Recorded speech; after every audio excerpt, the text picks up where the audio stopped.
You're listening to episode 178 of the SBP Podcast Mobile Filmmaking, and I'm your host, Susie Botello.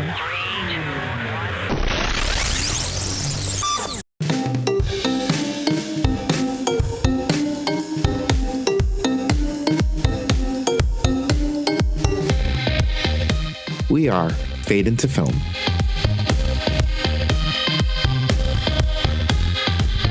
Hey everyone, we are back with our Fade into Film panelists, and we've got the trio. We've got the three amigos with us. We got Ryan Reynolds. Wow, Ryan, you gotta promote right, it. Mint Mobile, by the way. We cut our prices down because lawyers said You know why I said that? I think it was on my mind because last year on this day last year, I tweeted about that movie that they made. Oh, and he retweeted it. I saw that. Yeah. No, he did. That's what it was. I don't know. I doubt that he retweeted it. I would have had to pay him a fortune for that, but but he liked it. So, anyways, Ryan McDonald, Levi Austin Morris. Yes. I still like that. I like that a lot. And Joey Min. Yes. And I don't have a pun for you, but you're just you're the Joey Min. How's that? Ah, okay. Yeah, thank you. You're welcome. And it's great to have all three of you together again. Yay. Yes. Awesome. That was my bad. No, it was not. There was nothing bad about having to do, work. So it happens. I sympathize with that because I don't do any work.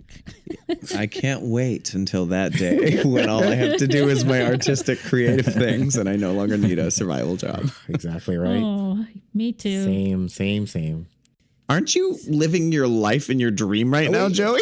I think, okay, obviously I'm very happy where I get to work, but obviously me doing it for my stories is really what I want to do, right? Yeah. No, I understand that.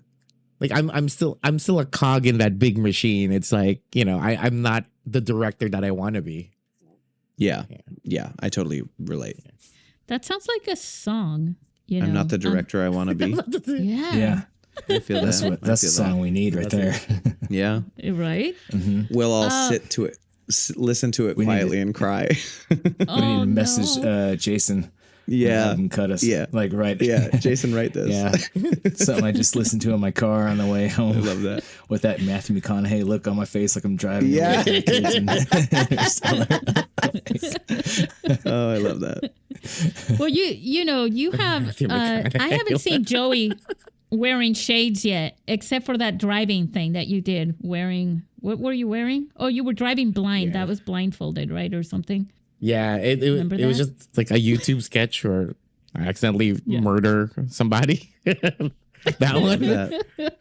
Yeah, that was hilarious. I think I've watched that a few times. You might as well just share it now that I brought it up. Just share a little bit about what you did there, Joey. I guess I will send a link. Yes. There you go. Perfect answer. Can't beat so guys, no. So listen, guys, we have some things to discuss together.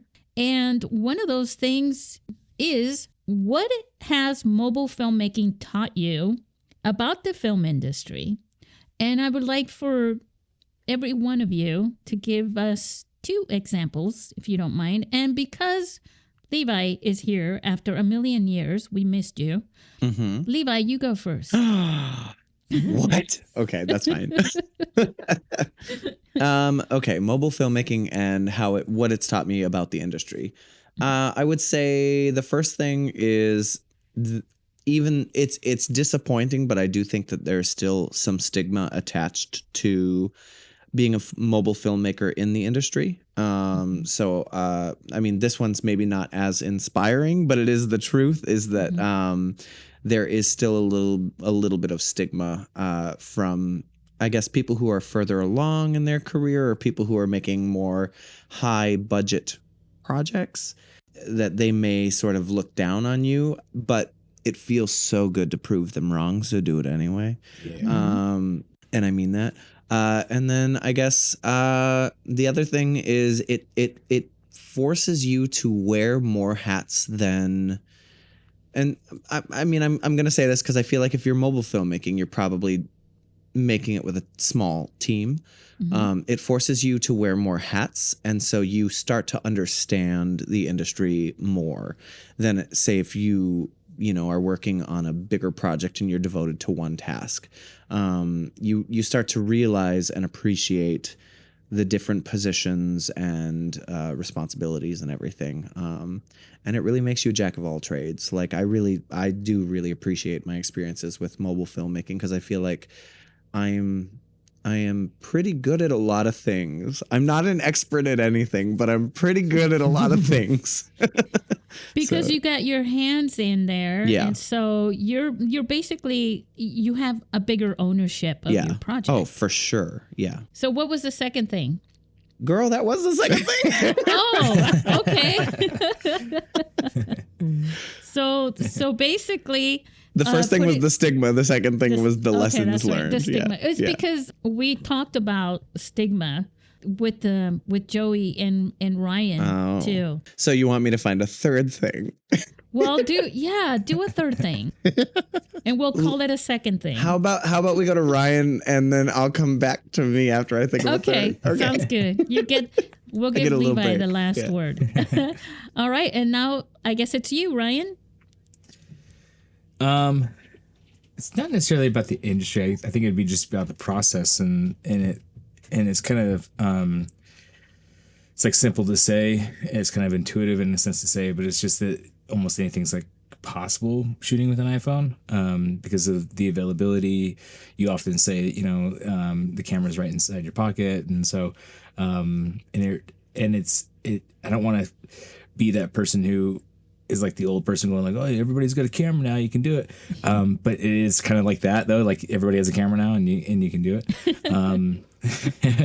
But I think it's also just if there's some of the things that I learned through making a film with a phone was that shots that I had intended in mind, like especially like close up, it kind of showed me not only the possibilities, but the limitations as well. Yeah.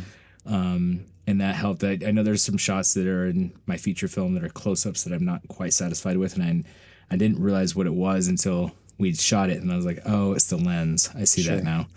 And so it's like, okay, well, I would have had I thought ahead on that one. Now that I know that if when I'm making something with a mobile phone, I know not to plan that type of a shot. Or maybe you're going to have to buy a different type of, you're going to have to something that attaches that's going to make it work. Sure. And then what I really like is the idea where we can shoot out in public and nobody really notices.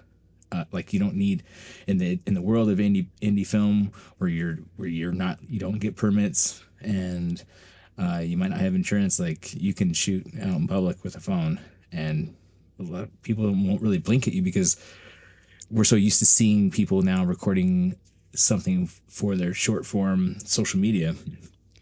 Unless you bring a tripod, you're cool. I mean, even with a tripod, like there are a lot of people who set up tripods to shoot TikToks. Yeah. Wow, I'm surprised. Because, see, that's obstructive. Because that was the whole purpose of having permits. It's because, hey, we need the flow. You're disrupting the flow of what's normally happening out in the public.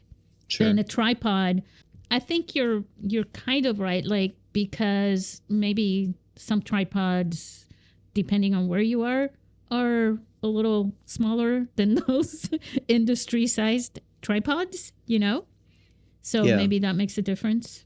Yeah. Well, but you could also, the phone is so lightweight, and now with the software that's already like built in doing the stabilization for you, like you don't really need it hardly. A lot of small handheld rigs, things like that, or even just like a pole like that you can attach it onto, and just kind of steady it that way. So that's what I think is kind of like opened up the availability before. Whereas at other times I've been on other films where we've like tried shooting in parking lots of like the mall, and have been kicked out, or we were shooting. There was a time where I could use the excuse like, "Oh, this is a college student film," kind of thing. I still use that. And I clearly look. Yeah. way past that. Well, No, anybody can go to college, Joey, at any age. Okay. Yes. and though I go that, but it's like, for me, like my age, I'm kind of I'm like well past that now. Like not well past it. So I'm always pointing it, but you're right. Anybody can go to college at any age, but I'm kind of find myself like pointing at the younger people on the crew, going like, I'm just helping them. Sure. Right.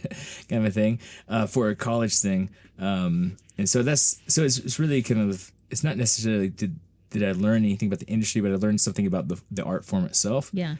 So And for then guerrilla we're filmmaking, also- for the most part, right? Yeah. Yeah. So it's really helpful for that. And also because there's a lot of times, like I was mentioning with the Blackmagic camera, Yeah. the app, that you can shoot vertical, but it'll still come out horizontal. You can set that setting so that you can really be sneaky. Yeah, at that incognito, yeah. Totally incognito. Stealth mode. Okay. Is that it, Ryan? Pretty much. Those are your two. Okay. That's my insight for a I moment. didn't want to cut you off. Yeah. Okay, Joey, how about you? I think definitely by doing like mobile filmmaking. I mean, even though I've been doing it before that, the idea of actually just the practice of doing it, I think teaches you more about the industry. That like if we're talking about budget or just skill set, like once you're like in a actual big budget like film, you realize that 80% of people there know nothing about movies. Right? Like, oh, you're the PA for the background. It's because this person just knows how to, like manage It's people. very People to go sit here and move over here now. Yeah. It's not like They hire people for one particular department, Yeah. and they're very focused on that. You're not really allowed to get creative with any of the other ones. But certain people, So- like somebody, if you're like an EMT for some movie, it's because you were an EMT first. It's not like you wanted to work in film. That's why you were like an EMT for the film. You know what I mean? Like, Yeah. so stuff like that. That's what I realized too. Just knowing people on film sets, simply because like they just happen to work there. Sure. You know, As opposed to like Being- are not talented, but are an expert in. Yeah. Or like, they Film actually or- like movies and they just happen to be transport, right? So it's not like, like, oh, I'm a bus driver, but I really like movies. It's just like, I'm a bus driver and you make a lot more money driving celebrities around, Yeah. yeah. just that. So, and also the idea of that, when it comes to budget, like, I think like with filmmaking, it like after a certain like budget price for like the production, there's no point in really investing like all that equipment if you're not gonna hire all that those people or whatever. Like I guess there's jokes on like Instagram. You see it like, oh, how come the night footage of your indie film doesn't look like the night footage of like some big budget film, and like you understand that they literally light up the entire like block. Yep. Yep. And it's like money. And then just pull it down in post. Yeah. Right? It's like, of course we don't have that type of money. So at that point, it's like, I think that with mobile filmmaking, you're able to learn like 95% of actual filmmaking, and then you realize that the extra 1% to make your movie look like a studio movie is gonna cost you like $100,000 for people, and it's like it's not worth it. It's really not worth it. It's more than that. To build actually, off but of what yeah. you're saying though, Joey, like I will say you also learn on the fly. Like there was when we shot Paralysis, I had storyboarded there's a scene where Allison's character is in a car and driving somewhere, and then the hag shows up in the back seat. The demon shows up in the back seat. And the first night that we tried to shoot that, we tried to shoot it the way that I had storyboarded it, and I realized this is not going to work. It's dark out. There are not enough street lights. Like I have to come up with a new way to do this. So literally on the fly, and I'm embarrassed to admit this, but I went to YouTube to figure out how to light this at night and make it look like she's driving, and so it like YouTube tutorials, I figured it out, and then we shot it, and it worked incredibly well. So what you do, if I would have been there, I would have just advised you. What you do is you have a couple, you're all laughing already. You have a couple of people on the hood of your car with their cell phones on. Oh, well, we have lights. We actually have lights, Susie. We didn't need a cell phone. It's like the problem was we were trying to drive around the neighborhood, and it's like we can't do that. So we just ended up setting up a warmer light in the front that looked like a street light and a cooler light in the back. And it lit the car, and then she had a third light in the car that lit her face. And so it ended up working out great. And she just pulled forward a little bit and slammed on the brakes. But it worked for that moment. That's a good idea not to have people on the hood of your car for that.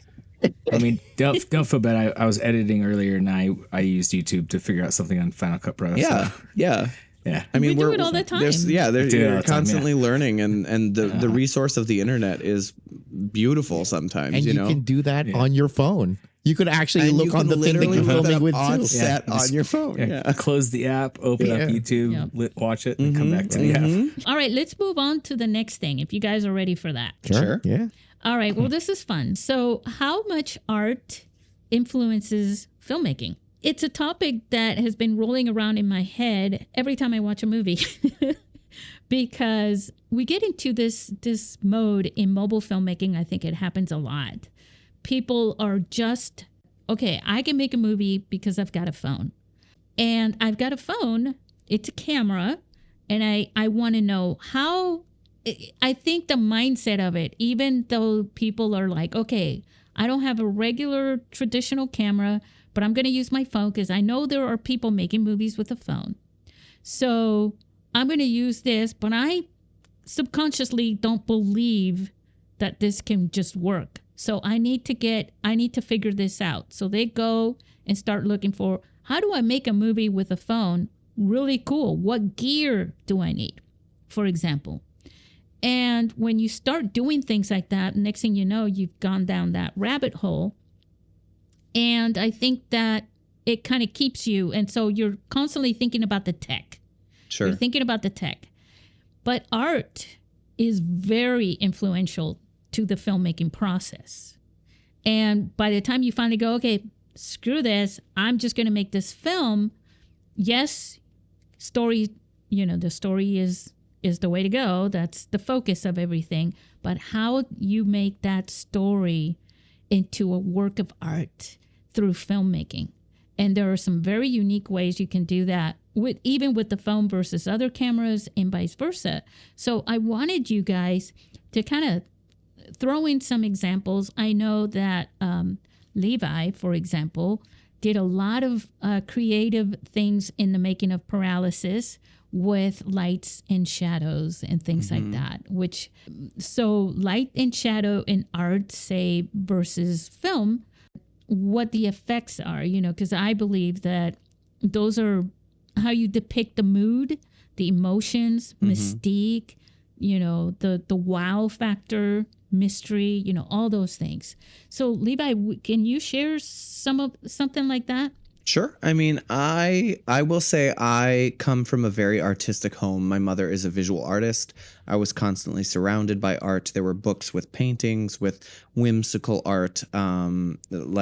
She heavily influenced me growing up, I would say. And I was a studio art minor in college. So art is something that is very much a part of my life.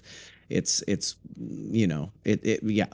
and I think specifically, we're talking about light and shadows and stuff. I think, especially with Paralysis is a horror film. And so when you play with the shadows and with light, there's a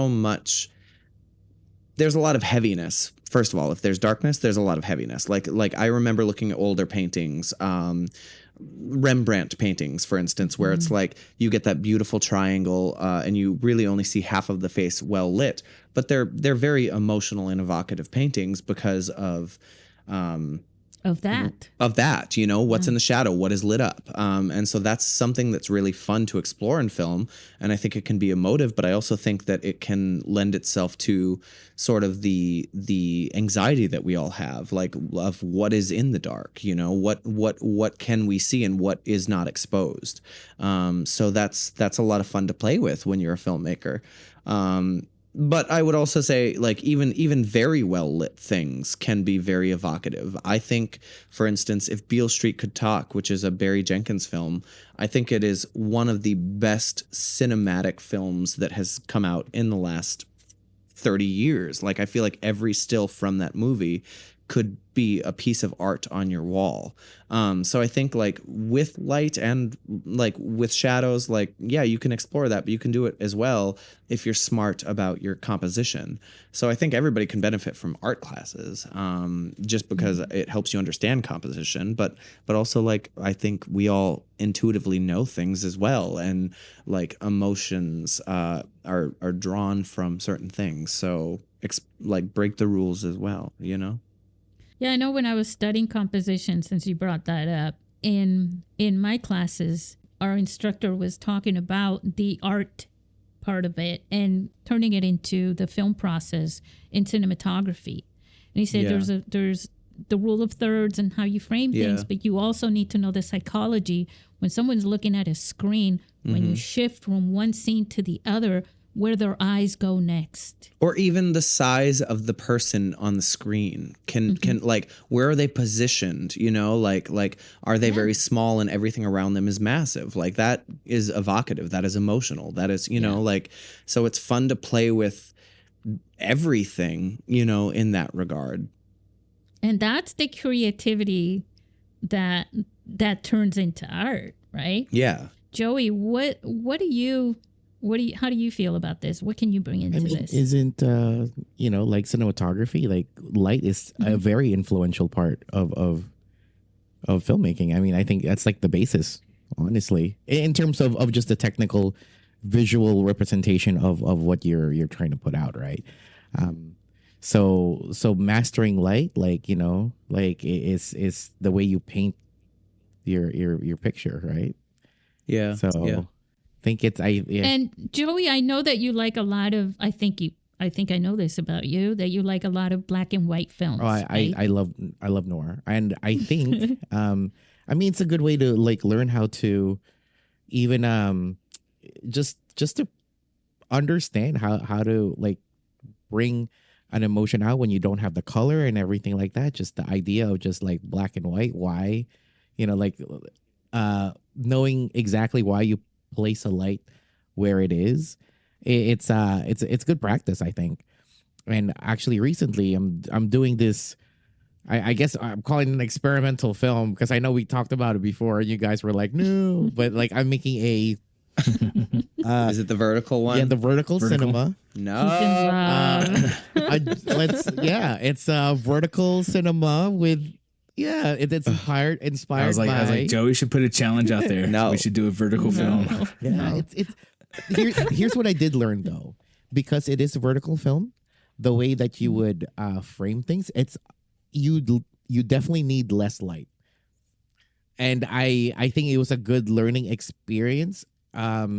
Just to learn how to because it's not trying to bring it in, and it's not trying to capture what's around that particular little focus in the frame. Right. You have to be more I mean, obviously, like the composition of the shot is completely different from what we're used to, but like I'm just saying, it's a really good practice because the frame is a little bit smaller in terms of the way that, you know, how we see the world, right? So it's like it's good. Well, I'm happy for you, Joey. It's good. It's good. Like the first silly what 50 years of cinema was square. Mm-hmm. Yeah. Right. Yep. Mm-hmm. But still. It's not a long, skinny saying, rectangle. Like, when I watch Ryan. Casablanca, like I'm not going like, oh, why isn't this in widescreen? Sure. Like, well, how about you, Ryan? How do you feel about light and shadow and composition? I mean, I guess another thing that we should bring into this is not just composition, but also the depth of field, right? Mm-hmm. Mm-hmm.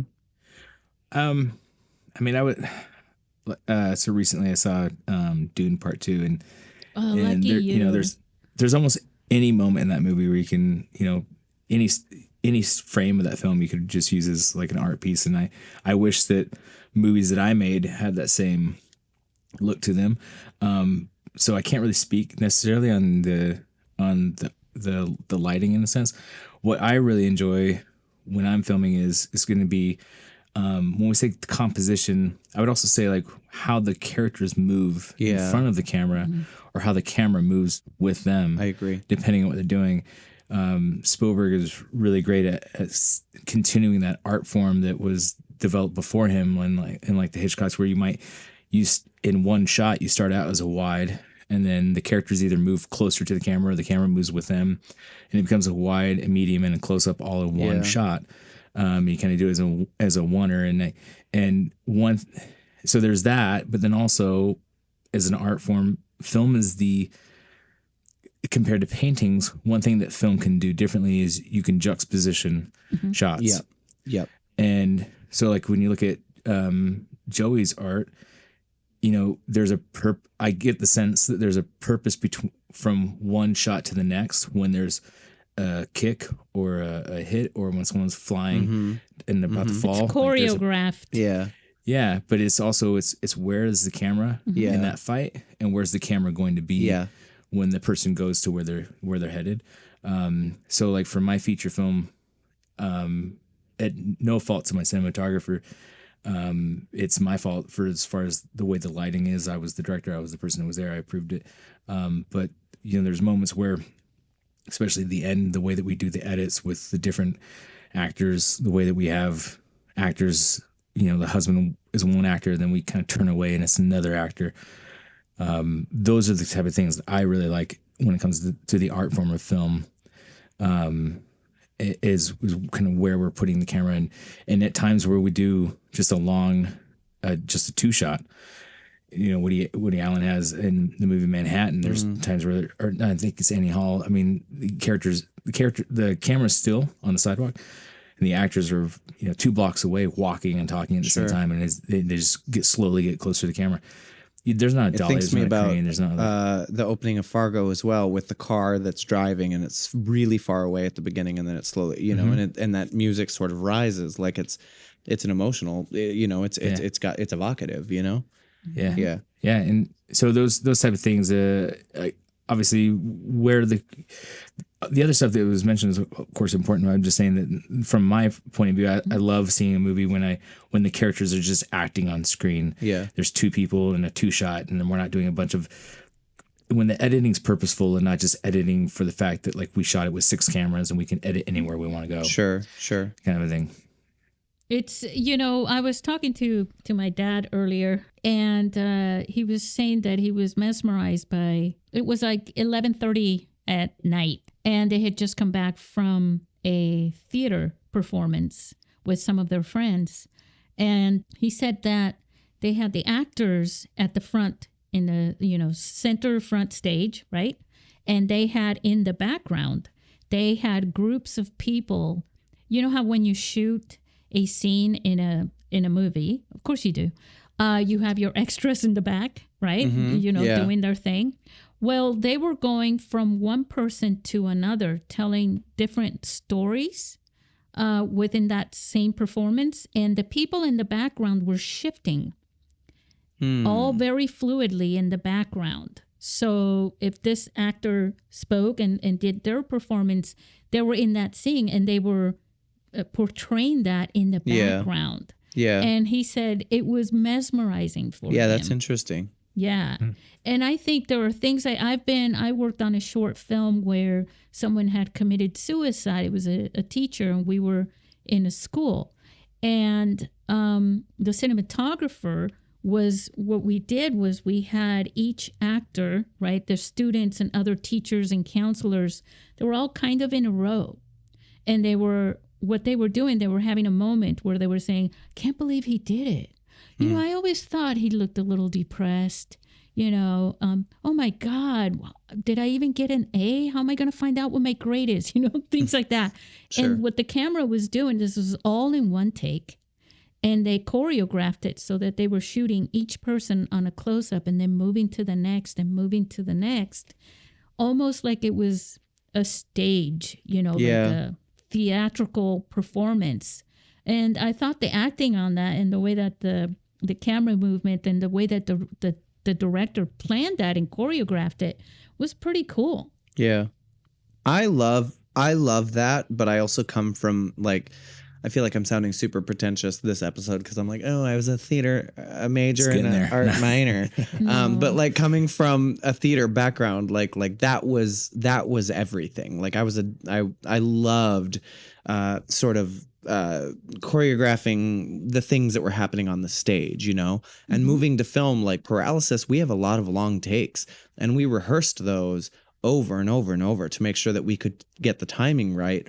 And I love that. I love because I feel like as an actor as well, that's a gift. Like when you are allowed to have a long take, it is a gift to get to play out an emotional moment in a film, because it usually is like, okay, here's your short section, hit that. We'll set up the camera in a new spot, So to get those long takes is so exciting. Like films like Birdman, where it's like, these massively long takes and they're hidden really well, between cuts. But like those actors getting to play that is just a dream, and as a director to choreograph something like that is so fulfilling when it works. What was it, 1912 or 1917, the war film, another one that was film was incredible, stunning, incredible, so I love when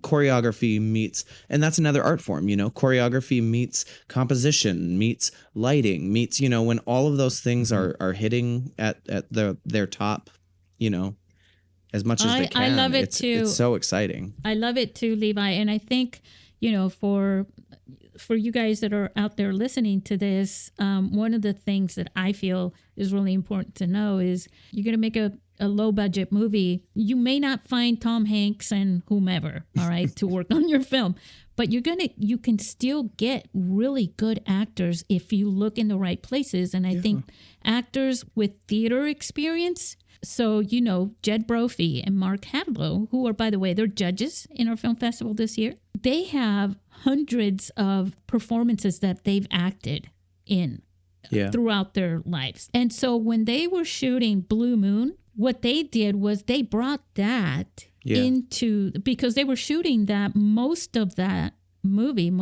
film was shot at a little convenience store at a gas station with an iPhone. And so they were very limited onto how much they could move around and things like that. So they practically did that because of their stage background, and they were able to deliver a really good performance between the two of them that shared the story that wasn't told. Yeah. And had that connection as characters. And I think when you're acting in theater, Levi, you're able to connect with the other character, the other performers, in a way that you cannot do it on film. Yeah, and I would say, to build off that, I think theater, I will say sometimes the transition from theater to film can be difficult. It's been difficult for me because when you're on stage, you are emoting to the back row, but when you are on film, subtlety is actually better. So that can be a challenge. But I will say in sort of building the community aspect, and that's why everybody I work with is a theater actor. Like I don't really have experience. I'm trying to think of all the films I've worked on, and I think everybody comes from a theater background. And it's not to poo-poo on the people that don't, but like there is an element of community that exists when you are in a theater production, that you understand that you are a part of something bigger than you. Whereas I think it can sometimes, like, oh, my name's first on the call sheet, like I'm top shit. But the reality is, like, you really need to be able to collaborate if you are going to really create a harmonious set, like to collaborate, to find the chemistry to, like, and that's something I wish existed in film more, because I do feel like there's oftentimes not as much rehearsal time as there is in theater, for obvious reasons, because you have to have the entire thing memorized at once when you're in theater versus like memorize as you go. Good at that. Yeah. I actually loved that. But I do think that, like, I don't know, it feels more collaborative. The theater, it's more people. Connected. It's Everything more connected. is completely in that moment. Yeah. Connected to. It's like the row of dominoes. Yeah. You don't do a second take on that. Yeah, no, you get one chance every night when you're in a play, like, and that's also what I love about theater. And I feel bad because this is a film, but it's podcast. very connected. This is purposely so. But every performance when you are in a play is different. Like, one night you can have, as a group, you can have an incredible night and it's going to be the best performance. And then the next night, maybe one person is feeling a little off. It changes the entire performance. The dynamics. Yeah, the dynamics are so different. So it's like what I loved about theater was discovering things every night, even though I'd been rehearsing it for months with these people, for weeks with these people. Once it got to a performance, like, we could discover something new each night. And you can definitely do that in film, like with each take, but it feels more like it has to be quick, and you have to trust the other actors that you're with, that they can receive the fact that, like, I'm going to switch this up. Can you respond to this? Yeah. And I think a lot of actors on stage also have been thoroughly trained on improvisation better than than film actors. Yeah. Joey, I have a question for you. I think Ryan wanted to say something though. Oh, yes. Oh, well, this might kind of drives us off topic a little bit, but I've been wondering, like, well, wait, hold on to that then. Let me ask Joey this question. Mm-hmm. Joey, I have a question for you. What's up? Regarding this performance stuff that we're just talking about right here.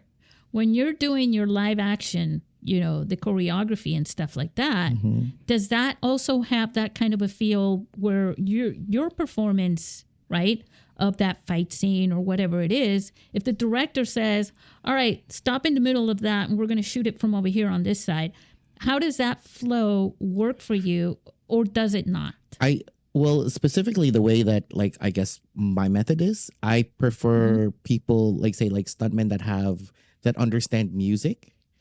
Like, like they have an actual rhythm, because then it's a lot safer. And besides having, the skill set to be predicting, punching and kicking or whatever, but like having it safely done at a particular beat. Like, I know I do a very like Hong Kong style when I talk to stuntmen, and some of them, the older ones, understand, oh, that's the Jackie Chan kind of like method and stuff like that, where when I'm on set and I'm doing the action directing and fight design, and it's like I would say something like, okay, I want the action like to, like, the beat would be like bap bap bap, or like bap bap bap, or something like that, right?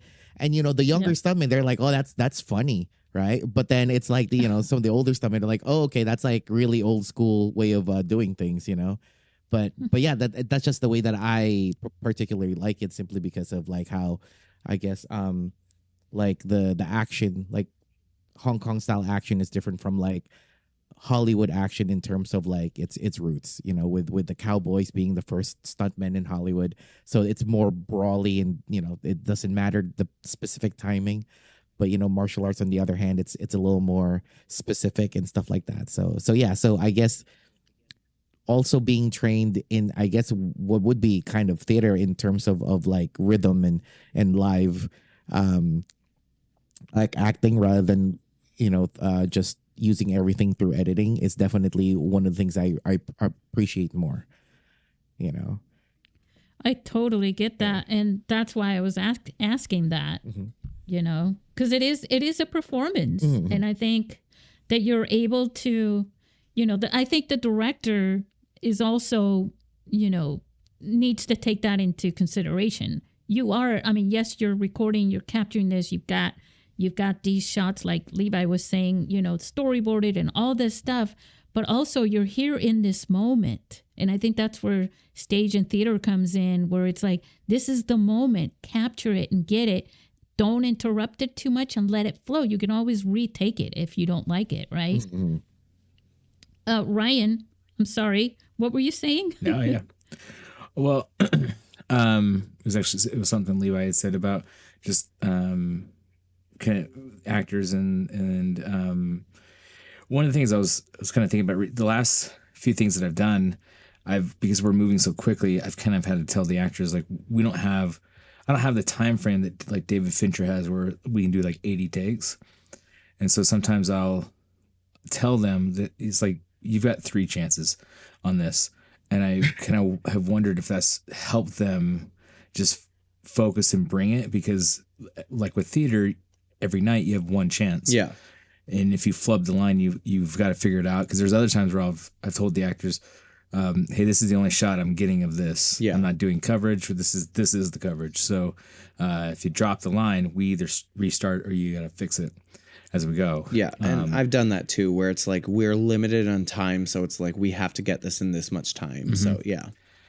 And I've kind of wondered if it helps them, if it helps You pressure I like to them bring into the actors doing in. the best they can. Yeah, I mean, like, honestly, dude, I feel like there are like even this isn't even, I feel bad for bringing this up, but Susie, you just did the podcast with Diane and Allison and Kelly. Oh, don't feel bad. I loved it. Okay, yeah. So with Easter, Bloody Easter, there is a moment in the film, and I'm not going to reveal what it is, but I know about it, where they had 1 take to do it because it was going to, like, I'm just going to say there's a lot of fake blood involved. And so it was like, we have 1 costume, we have 1 setup, we can do this in 1 take. And so sometimes there's that situation where it's like, you're limited on time, you're limited on budget, you're limited on costume. You have to get this done in 1 take, you know? The sunset shot that I had to do for somebody, and these 2 actors were in front of me giggling with each other, messing around. And then I said, the sunset is happening right now. We were done rehearsing. Sure. So you got to do it right.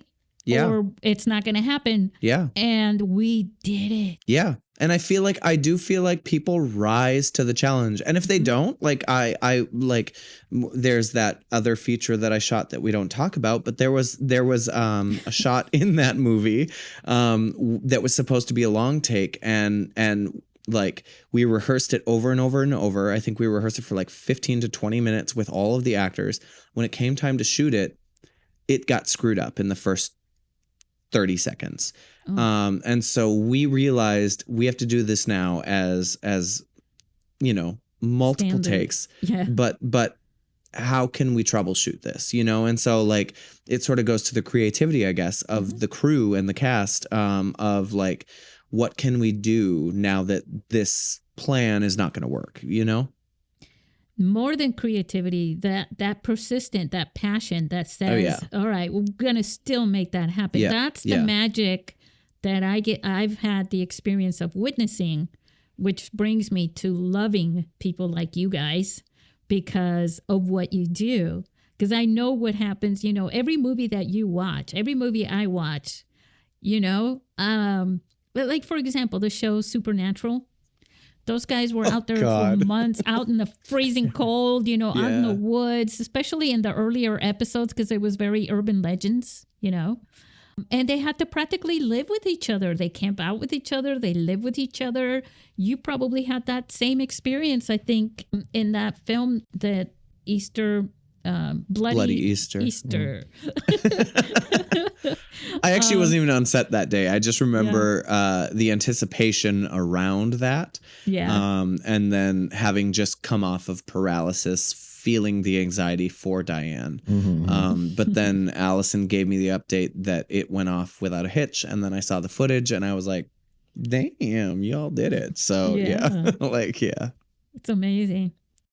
I think the only other thing that I wanted to bring up, just to kind of close this up, was the storytelling part in art and film, because storytelling isn't everything. You know, when you talk to photographers, they're thinking about a story. When you're thinking about anything, whether it's writing, music, anything, and how does the storytelling part in art, right, reflect onto film? Sure. Any one of you can go.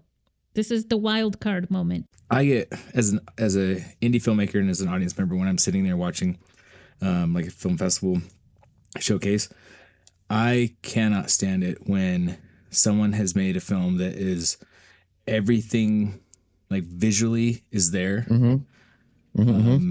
Like they shot it with the red or an Ari or something like that. Yeah. But substance wise, it's dull. Yeah. Yeah. And like it's like, yes, we were talking about the equipment earlier.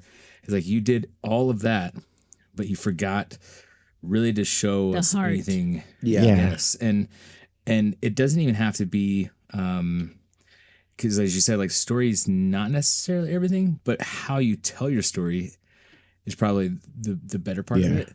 And so when there's some spy film that it's like they're trying to be $1 million on a $1,000 budget, I'd actually rather it look like Lock, Stock and Two Smoking Barrels with a better energy, or with that same kind of energy, than I would have it be a really dull, doesn't make sense, doesn't like really speak well.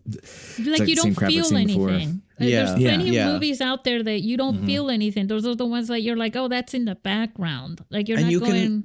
You can feel when the filmmaker is, usually I would say, you can feel when the filmmaker is genuinely attached to the story they're trying to tell, versus when something is derivative and manipulative and a money grab. You know, like I feel like I've seen enough films that I'm like, this is just emotionally manipulating me, you know, like there are genres for that. Like I feel like sort of, I'm going to say romantic drama can be like kind of a manipulative genre. Whereas like, I think if the storyteller is truly connected to, I mean, even a movie, and I'm going to horror just because I just directed a horror, but like Saw had something to say, you know, like it was like it is a movie for entertainment purpose. It's certainly not an art film, but it still had something to say about like the choices that people are making in their lives and the consequences of that, and sort of, you know, like I feel like if the filmmaker has something to say, it resonates more. And I think the storytelling is the art. Yeah. And so yes, it isn't everything. It's just like you're not It's concentrating. everything to me, it. Susie. I know, can't stand when people don't care about story. Right. Like that's what matters the most to me. It really, really is. And everything else is just, it's like, okay, I'm going to make a lasagna. You want that cheese, right? In that lasagna, and you expect those flat noodles on it, and everything else in between is just coming together for that purpose. So that when you're sitting down, what are you thinking about? You're thinking about the noodles and the cheese and all that stuff, right? And this is probably because I'm just starving right now, but I actually have a lasagna in my freezer that I'm going to have as soon as we're done. Teleport it. Yeah. Yeah. And so storytelling is everything, is the whole thing to focus on. And like Ryan said, it's how you tell the story. Yeah. And the thing is that what I was saying before, you can tell the story through music. You can tell the story through your writing. You can tell the story through photography. Any of those things that or all bring of those out, things. Yeah, because there's two things that are happening in the communication between human to human is what forms a connection. And that's why art is so important in that, because you as an artist are expressing, right? Something that's real. Yeah. Yes. And something you feel.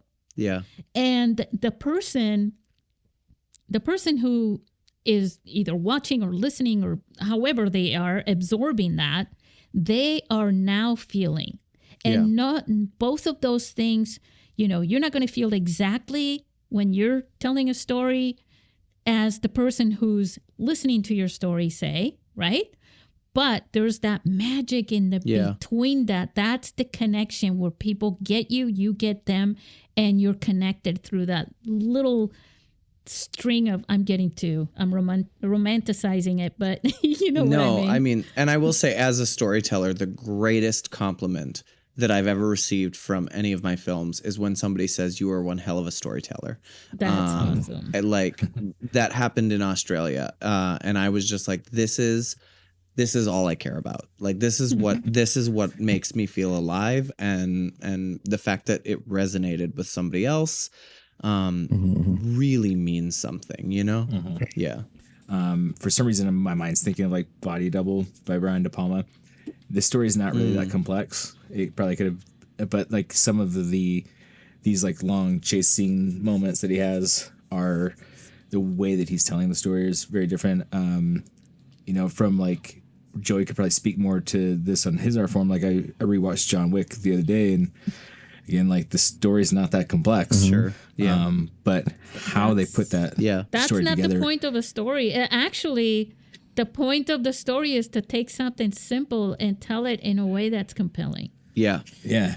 But And shot John Wick does it. choices- I think John Wick is brilliant. Shot choices, editing, the choice of when to edit are all part of that. Because do you guys feel like the execution of telling a story is also, because like I know you guys are like, you know, we're talking about like how to, the story is important, but like you could also kind of see it in those films where I guess I call it like lazy filmmaking.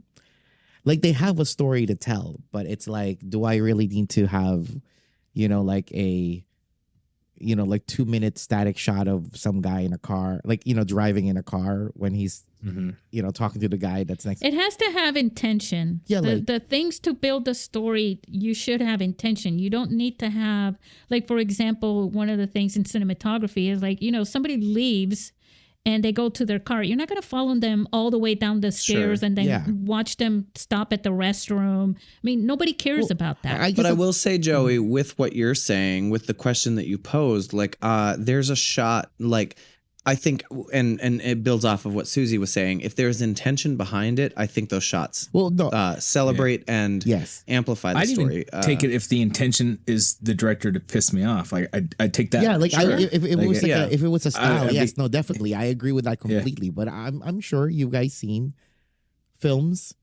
Like, and I'm not talking about, obviously, I'm not talking about like, you know, how like studio films, but even like just, you know, like indie films that people made, but it's obviously like there's it feels like it lacks the love and care and attention. Sure. And I guess because like I guess okay, well, I would like to ask a question to the group then, right? Since we're talking about this and we're talking about the visual and the story, like what do you guys feel is and since we're doing this on mobile filmmaking, and I think, you know, I guess what did you guys take is the bare essentials of filmmaking.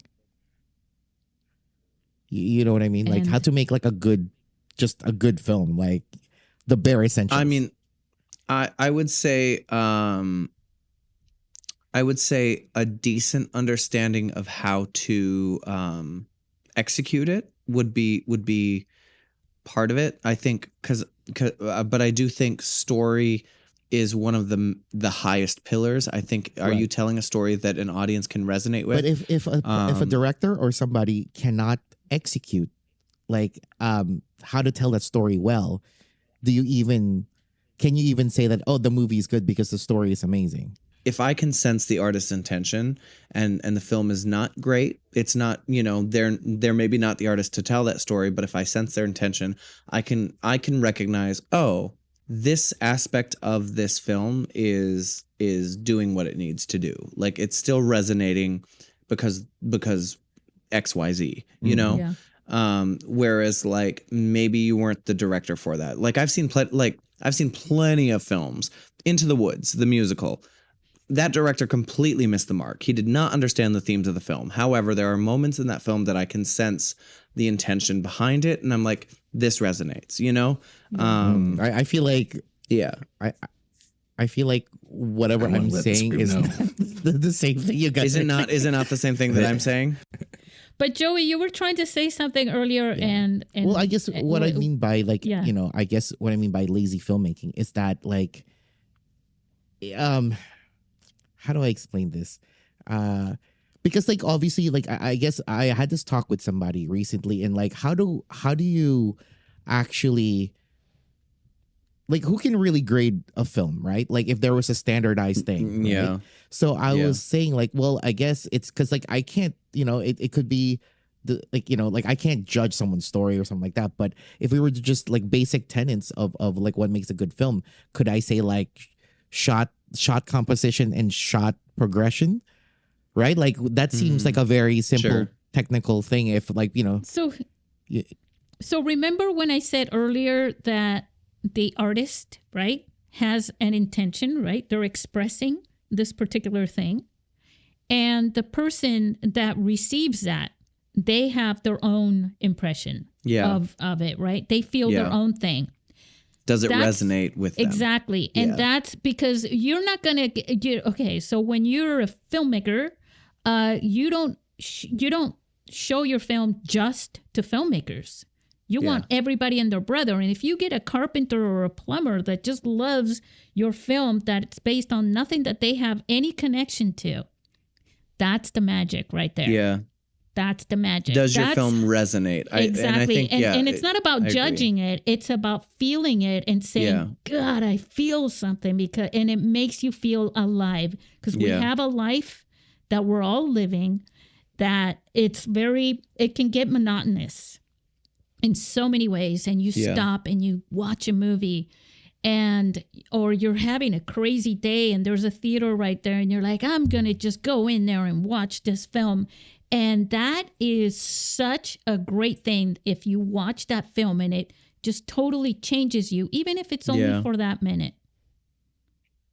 I know I'm very passionate about this. No, I feel exactly the same way though. So I think that's the answer. Because like I'm also very passionate about film, right? So that's the idea where it's like when I really dislike what I call like, lazy filmmaking.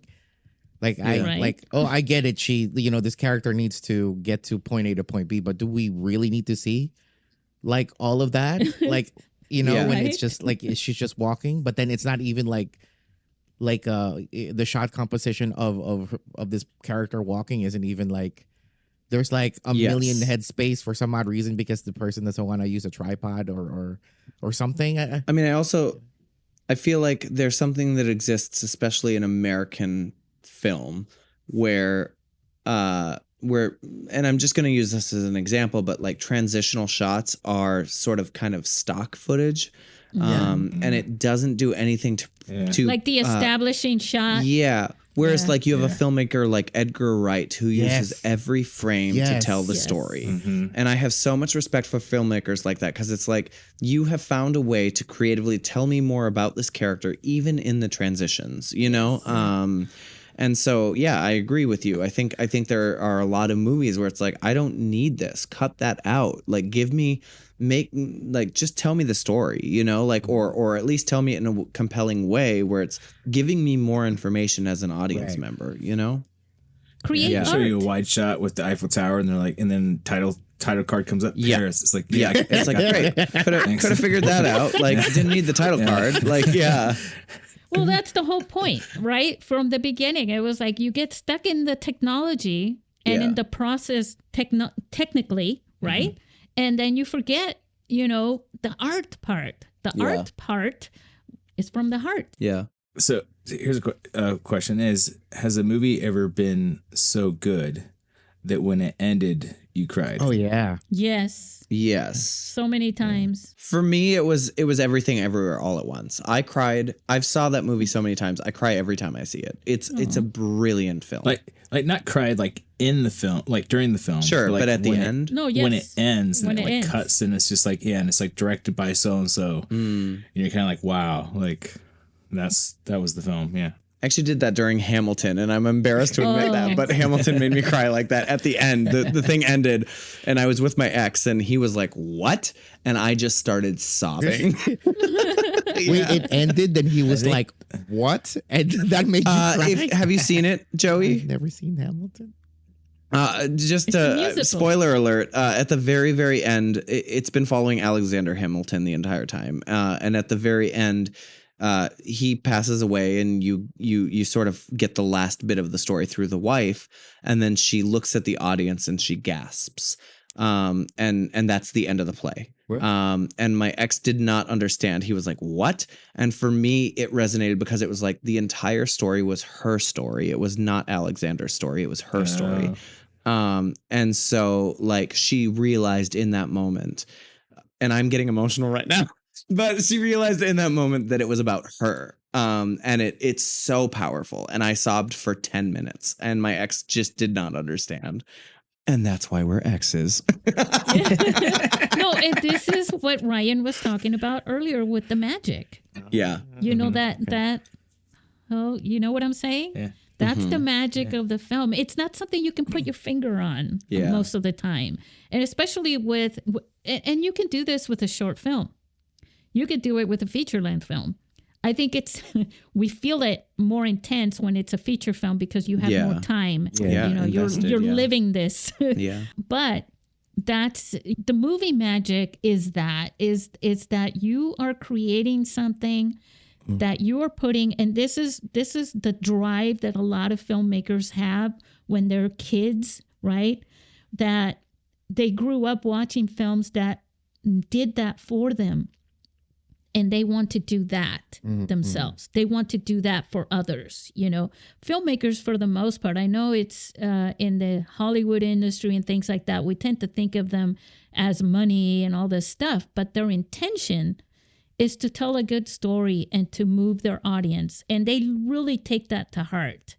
You know, that is their purpose. Yeah. And I'm talking about the directors. I'm not talking about the lighting grip guy or anything like that. But I think when they are able to communicate that to their team, they get a much better result because everybody connects and everybody works really hard and they feel that and they will go the extra mile to make every little element pull that through. Yeah. So I think this is a great way to end it.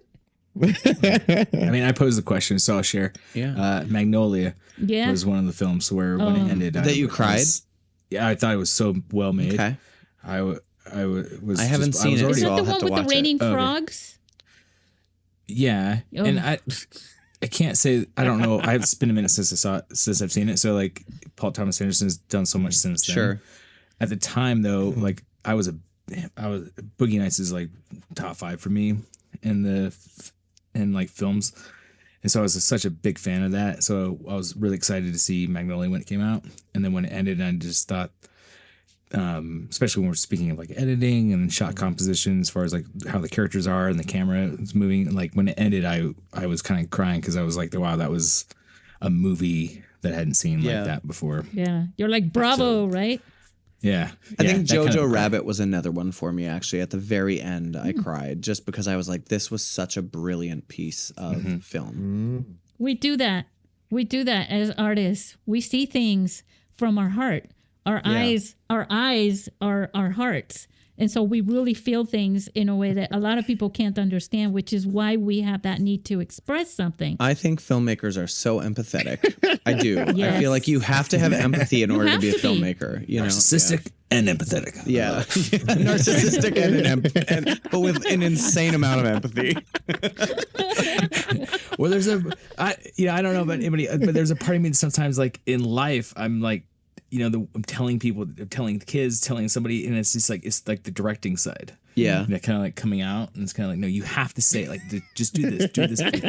And then it's like, okay, like reel it in, like this isn't. Go order the fries for me, but do it like this. Yeah. Did you say this? Did you say that? Did you say the way I said it? Yeah. So that's where I go like, okay, that's kind of narcissistic, but then at the same time, I do feel empathetic. No, I feel like it's an odd balance of empathy and narcissism, right? Because we have to feel somebody else's feelings for us to actually convey our narcissistic thoughts. Yeah, exactly. I get it. Yeah. But that comes from us, from the time we are very, very little. When you're wondering, at least I was, do these grown-ups, when they cry, do they feel the same sadness that I feel when I cry? Sure. You're having that little conversation with yourself. How do I know they're real? because I can feel myself. If I hold my hand, I feel it. When I feel sad and my parents are looking at me going, "Stop crying. That's not even that's not even real." And I'm thinking, are they real? You know?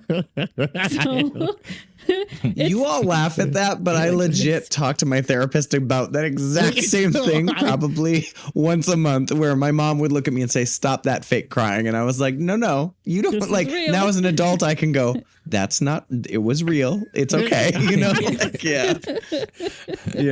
I laughed with empathy. That was Thank you, Ryan. Well, Joey laughed with malice. Because you were laughing, we're laughing Like, with what you. a crying baby.